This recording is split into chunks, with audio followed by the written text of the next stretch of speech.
ঘটনা, সেটা খানাকুল থানায় অভিযোগ দায়ের হয় এবং তাতে যিনি গ্রেপ্তার হয়েছেন তিনি আর কেউ নয়, বিজেপির একনিষ্ঠ কর্মী এবং রাজাটি 2 গ্রাম পঞ্চায়েতের প্রধান চিত্তমাকালী সম্পর্কে ভাই।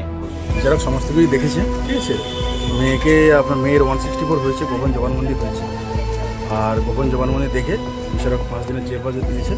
সম্পূর্ণ মিথ্যা মামলা, সেই জন্য 5 দিনের জেল হাজত দিয়েছে।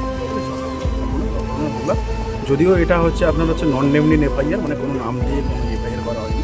এই সমস্ত কিছু দেখে দেখবেন বলে, সিডিটা দেখবেন বলে 5 দিনের জেল। এটা পলিটিক্যালি চক্রান্ত, ইচ্ছাকৃত ফাঁসানো, মিথ্যা অভিযোগ দিয়ে আমাদের ছেলেগুলোকে পরের পর ফাঁসানো হচ্ছে। এটা হচ্ছে সম্পূর্ণ মিথ্যা অভিযোগ, এটা পলিটিক্যাল ষড়যন্ত্র। আজকে থানা তো অভিযোগ করেছে, থানা বলছে অপহরণ মামলা। কারণ থানা যখন অপহরণ মামলা করছে, থানা কোথায়? থানার অফিসার কোথায়? যাদের ফ্যামিলির মেয়ে, তার বাড়ির লোক কোথায়? কোথায় তাদের বাড়ির লোক? বাড়ির লোক থাকা উচিত ছিল না? একটা নিরীহ ছেলেকে ফাঁসানো হচ্ছে।